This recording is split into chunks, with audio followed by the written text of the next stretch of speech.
Alléluia et bienvenue à la Rhapsodie des réalités dévotionnelles quotidiennes du samedi 27 juillet 2021.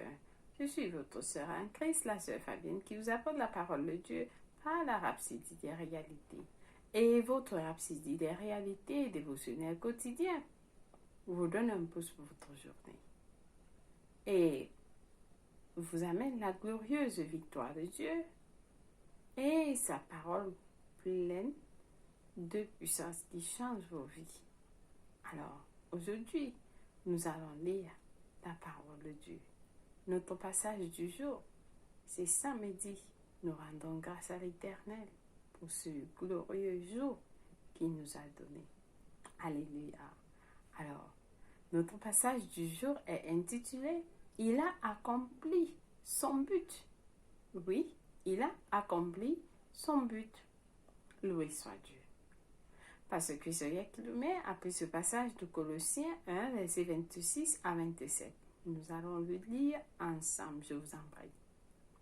Alors, il dit, le mystère caché de tout temps et dans tous les âges, mais révélé maintenant à ses saints, à savoir Christ en vous, l'espérance de la gloire. Loué soit la parole de Dieu. Alléluia. Parce que ce écrivain nous fait comprendre que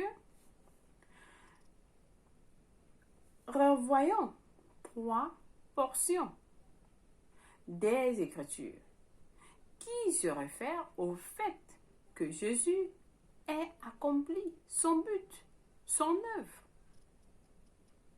Nous allons revoir 3 portions d'Écriture qui nous réfèrent au fait que Jésus a accompli son œuvre. Alors, la première est dans Jean 17, verset 4, où il a dit au Père, « J'ai achevé l'œuvre que tu m'as donné à faire. » Amen. La deuxième occasion était sur la croix, quand il a dit, tout est accompli selon Jean 19, verset 30. Loué soit Dieu. Et la troisième portion d'écriture est dans Hébreux 10, verset 12 à 13. Et déclare, après avoir offert un seul sacrifice pour les péchés, s'est assis pour toujours à la droite de Dieu, attendant désormais que ses ennemis soient devenus son marchepied. Loué soit la parole de Dieu. Alléluia. Gloire à Dieu. Alors, le Seigneur Jésus, aujourd'hui, est assis, attendant que tous ses ennemis deviennent son marchepied. Amen. Il est assis après avoir accompli tout ce qu'il est venu faire. Il est assis. Il attendant que ses ennemis deviennent son marchepied. Amen. Lui soit la parole de Dieu. Alléluia. Alléluia. Que c'est intéressant de comprendre, de savoir que il a accompli son but. Alors, il ne serait pas assis s'il n'avait pas accompli son but. Il ne serait pas assis. Il devait encore être en train de le faire, mais la Bible nous le dit qu'il est assis. Il est assis. Il est assis à la droite de Dieu, attendant désormais que ses ennemis soient devenus son marchepied. Il est assis maintenant. Mais le problème est que la plupart ne connaissent pas ce qu'il est venu faire. La plupart ne connaissent pas ce qu'il est venu faire. Lorsque vous lisez Éphésiens 3, verset 3 à 5, vous découvriez que son réel but était un mystère. Son réel but était un mystère. Il y avait plusieurs prophéties écrites concernant le Messie. Et quand il naîtrait dans ce monde, et il accomplit toutes les merveilleuses choses écrites en son sujet. Donc, il y avait plusieurs prophéties écrites le concernant le Messie. Lorsqu'il est né dans ce monde, il a accompli plusieurs merveilleuses choses. Et il a accompli toutes les merveilleuses choses écrites à son sujet. Il y avait des choses écrites à son sujet. Toutefois, son but est resté un mystère pour tous les prophètes. Son but est resté un mystère pour les prophètes. Quel était ce mystère? Quel était ce mystère? Alors, c'est ce que nous lisons. C'est ce que nous lisons dans notre verset d'ouverture. Son mystère était Christ en vous, l'espérance de la gloire. Christ en vous, l'espérance de la gloire. Chers frères et sœurs, est-ce que vous comprenez cela? C'est le mystère qui était caché depuis des années et des générations. Et maintenant a été manifesté à ses saints. Oui, a été manifesté à ses saints, à vous. Gloire à Dieu. Ce mystère a été manifesté. Alors, il y a une assurance. Il y a une assurance, une garantie que votre vie est glorieuse. Il y a une garantie que votre vie est glorieuse, car Christ est en vous. Christ est en vous. C'est votre assurance d'une vie de santé permanente, d'une vie de santé du 1er janvier au 31 décembre, de prospérité, une vie de prospérité, une vie vibrante et réussie. Vous avez le droit de sortir de cette situation difficile. Vous pouvez sortir de la pauvreté. Vous pouvez sortir de la pauvreté. Vous pouvez sortir du manque. Vous pouvez sortir du besoin à cause de ce que Christ a accompli pour vous. Oui, c'est possible. Ce dont vous avez besoin est de devenir beaucoup plus conscient de sa présence et de sa gloire dans votre vie. Vous êtes conscient, vous vous levez le matin, Seigneur, Christ est en moi. Alléluia, Christ est en moi. L'espérance de la gloire, je ne manque de rien. Je ne peux pas être pauvre, je refuse d'être pauvre. Je refuse d'être malade, je refuse d'être pauvre. Je ressors de cette pauvreté, je sors de cette situation. Vous avez cette déclaration en vous. Vous déclarez, vous êtes conscient, quand vous partez, vous allez au travail, je ne suis pas seul. Christ est à moi. Il n'est pas en train de marcher en route avec moi, mais il est dans moi. Il est dans moi. Il est dans mon corps. Il est dans mes os. Il est dans ma chair. La Bible nous dit, nous sommes membres de son corps. Nous sommes membres de ses os. Nous sommes membres de sa chair. Alors, chers frères et sœurs, quand vous déclarez, pendant que vous déclarez ça, vous sentez comment votre corps est en train de recevoir cette puissance qui est en vous. Vous avez cela en vous. Il est en vous. Il est en vous.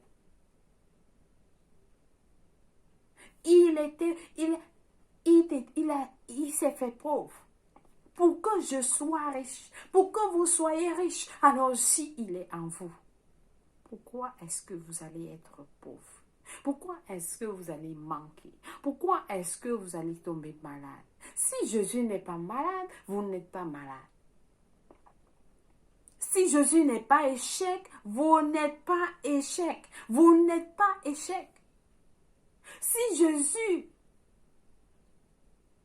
est dans la joie, la Bible nous dit, il est dans la joie. Il nous a demandé d'être dans la joie. Soyez dans la joie, réjouissez-vous. Alors si il dit réjouissez-vous, ça veut dire qu'il ne voudrait pas que vous soyez dans la tristesse. Que vous soyez triste du matin au soir, de lundi à vendredi. Non, soyez dans la joie. Soyez dans la joie. Il est amour. Pourquoi est-ce que je vais rester triste? Pourquoi est-ce que je ne peux pas être aimé? Non, il m'aime. Même s'il suffit que c'est lui seul qui est celui-là qui m'aime, alors là, ça c'est l'amour le plus grand. Oui. Donc vous avez cela dans votre conscience tout le temps que Jésus-Christ est avec vous. Il est en vous. Il est avec vous. Il est en vous. Tous les jours, lorsque vous commencez à sentir une petite douleur dans votre corps, au nom de Jésus-Christ, toi, maladie, tu sors de mon corps parce que mon corps est le temple de Jésus, le temple de Dieu. Je refuse. Mon corps n'est pas sujet de maladie. Mon corps n'est pas sujet d'infirmité. Alors je refuse d'être malade. Je refuse, mon corps refuse d'accommoder n'importe des infections, quoi que ce soit. Mon corps appartient à Jésus-Christ. Amen. Je suis membre de son corps. Christ à moi, l'espérance de la vie. Chers frères et sœurs, soyez conscients. Soyez conscients. Tout est là. La parole de Dieu est claire. Les Écritures nous montrent. Alors, je pense que quelqu'un a été béni aujourd'hui avec ce message. Que peu importe la situation à laquelle vous vous trouvez, vous allez être conscient de cette victoire, de cette vie de gloire, cette vie glorieuse, car Christ est en vous. C'est votre assurance d'une vie de santé, prospérité, vibrante et réussie. Amen. Amen. Alléluia. Commencez à pratiquer. Vous commencez à pratiquer. Christ est en moi. Vous vous réveillez le matin. Jésus-Christ est en moi. Seigneur Jésus, je te dis merci. Bonjour, Seigneur, je t'aime. Vous commencez, vous parlez. C'est la parole de Dieu dans vos bouches, chers frères et sœurs. Alléluia. Alors, le pasteur nous dit, il y a des études approfondies dans Romains 8, verset 10 à 11 qui nous dit ceci, pardon. Romains 8, verset 10 à 11 qui nous dit, 10 à 11, nous allons lire, et si Christ est en vous, et si Christ est en vous, chers frères et sœurs, il est en vous, et si Christ est en vous, le corps, il est vrai, est mort à cause du péché. Mais l'esprit est vie à cause de la justice. L'esprit est vie à cause de la justice. Et si l'esprit de celui qui a ressuscité Jésus d'entre les morts habite en vous, il habite en vous. Il habite en vous. Il a pris logement dans les quartiers, dans votre corps. Quartier général, il est dans votre corps. Il est dans votre corps. Donc, et si l'esprit de celui qui a ressuscité Jésus d'entre les morts habite en vous. Celui qui a ressuscité Christ d'entre les morts rendra aussi la vie à vos corps, il rendra la vie. Donc, ça veut dire que il rendra la vie à vos corps mortels par son esprit qui habite en vous. Ça veut dire que même si on vous a dit que vous avez une blessure qui ne va jamais guérir, vous avez quelque chose qui est mort dans votre corps, dès que vous déclarez ceci. Si l'esprit de celui qui a ressuscité Jésus d'entre les morts habite en moi, celui qui a ressuscité Christ d'entre les morts va donner la vie dans mon corps mortel. Vous touchez cet endroit-là, vous déclarez, il va donner la vie dans mon corps mortel-ci. Mon corps mortel-ci, par l'Esprit de Dieu qui habite en moi. L'Esprit de Dieu qui habite en moi, il va donner. Il vivifie mon corps, il donne la vie dans mon corps, dans ma tête. Il me donne la vie, il me donne la vie dans mes os, il me donne la vie dans mon corps, il me donne la vie dans mon cœur. Partout. Lorsque vous avez déclaré ainsi, chers frères et sœurs, vous déclarez jour et nuit. Chers frères et sœurs, ne vous dérangez pas. La parole du docteur n'est pas le dernier mot dans votre vie. C'est la parole de Dieu qui compte. Parce qu'elle est vérité. Elle est vivante. Alors, vous avez suivi. Donc, nous avons Éphésiens, notre deuxième passage est d'Éphésiens 3, versets 3 à 6. Nous allons le lire qui nous dit, c'est par révélation que j'ai eu connaissance du mystère sur lequel je viens d'écrire un peu de mots. Par révélation. Et en les lisant, vous pouvez vous représenter l'intelligence. Vous pouvez vous représenter l'intelligence que j'ai du mystère de Christ. Il n'a pas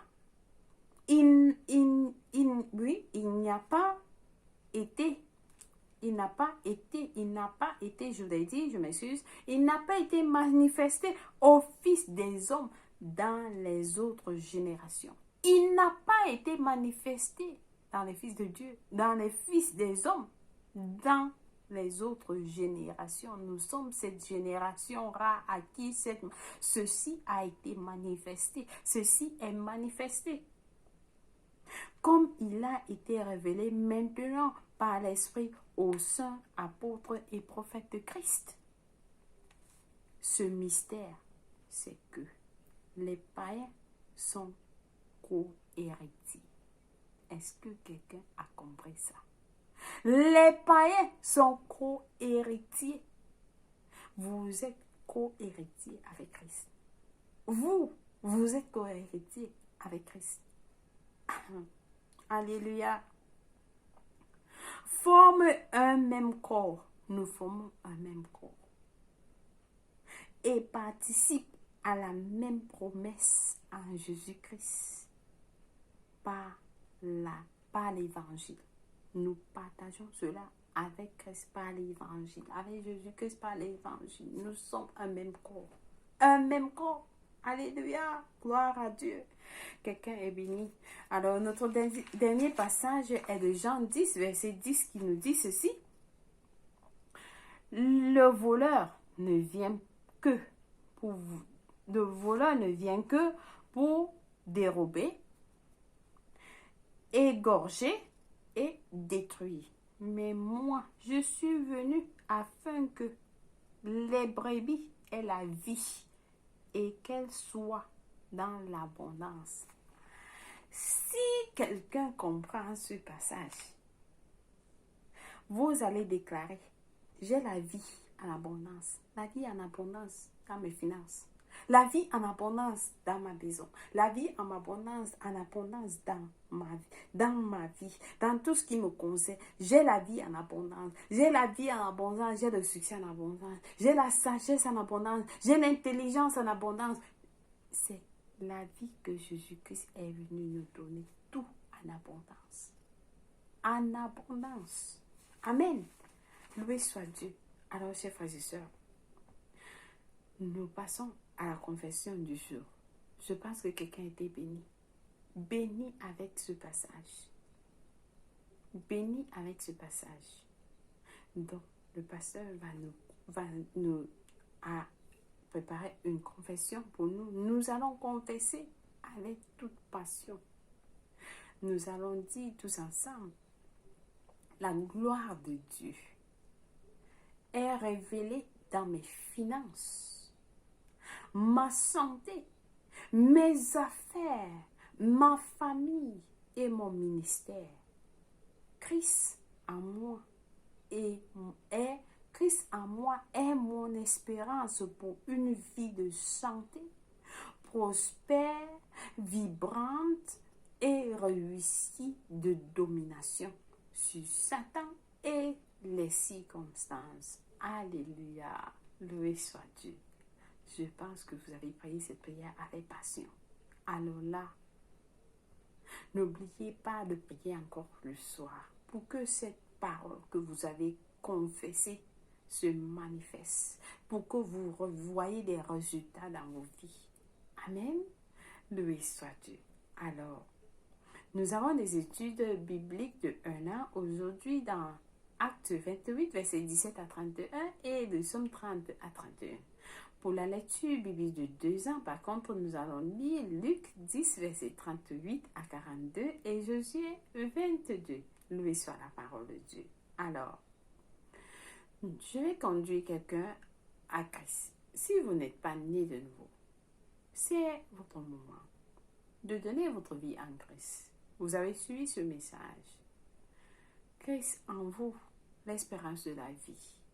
L'espérance, oui, la gloire, c'est-à-dire l'espérance de la gloire, je voulais dire. Christ en vous, espérance de la gloire. Alors, pour recevoir cette espérance de la gloire, vous devez être à Christ. Vous devez confesser sa seigneurie et vous allez le recevoir en vous, ce mystère en vous. Alors, priez avec moi de tout cœur en disant au Seigneur Dieu, je crois en Jésus-Christ, le Fils du Dieu vivant. Je crois qu'il est mort à la croix pour moi et Dieu l'a ressuscité des morts. Je crois qu'il est en vie aujourd'hui. Alors je confesse avec ma bouche que Jésus-Christ est le Seigneur et le Sauveur de ma vie. Par lui et par son nom, j'ai la vie éternelle dans mon esprit. J'ai reçu la vie éternelle dans mon esprit par la foi. Je suis né de nouveau. Je suis désormais un enfant de Dieu. Merci Seigneur d'avoir sauvé mon âme. Alléluia. Loué soit Dieu. Alors, chers frères et sœurs, si vous avez prié cette prière, je vous rassure de vous écouter et il vous a répondu. Oui, vous avez reçu ce Saint-Esprit qui a ressuscité Jésus d'entre les morts. Il est dans vous, il est en vous maintenant. Amen. Loué soit Dieu. Alors, vous êtes bénis au nom de Jésus-Christ. Contactez-nous si vous avez prié cette prière. Nous allons vous envoyer des informations pour vous aider dans votre marche chrétienne. Amen. Loué soit Dieu. Vous êtes bénis au nom de Jésus-Christ. Amen. Alors, nous allons souhaiter joyeux anniversaire. Si c'est votre anniversaire aujourd'hui, nous vous souhaitons joyeux anniversaire. À vous, vous êtes bénis, vous êtes complet, vous êtes spécial, vous êtes glorifié. Oui, vous êtes aimable. Nous vous aimons. Vous êtes spécial. Oui. Sachez cela sincèrement parce que c'est comme ça que Dieu vous voit. Vous avez de la valeur devant Dieu. Si quelqu'un vous avait dit que vous n'êtes rien, il faut savoir que vous êtes. Vous avez de la valeur. Dieu vous apprécie. Il vous valorise comme personne ne peut le faire pour vous. Amen. Et il vous aime sans limite. Et vous êtes bénis. Au nom de Jésus-Christ. Amen. Loué soit Dieu. Alors, passez une bonne journée et nous célébrons votre anniversaire avec vous. Au nom de Jésus-Christ. Amen. Loué soit Dieu. Chers frères et sœurs, je vous souhaite un bon week-end, un bon samedi. Que l'amour de Dieu soit avec vous. Au nom de Jésus-Christ. Amen. Loué soit Dieu. Au revoir.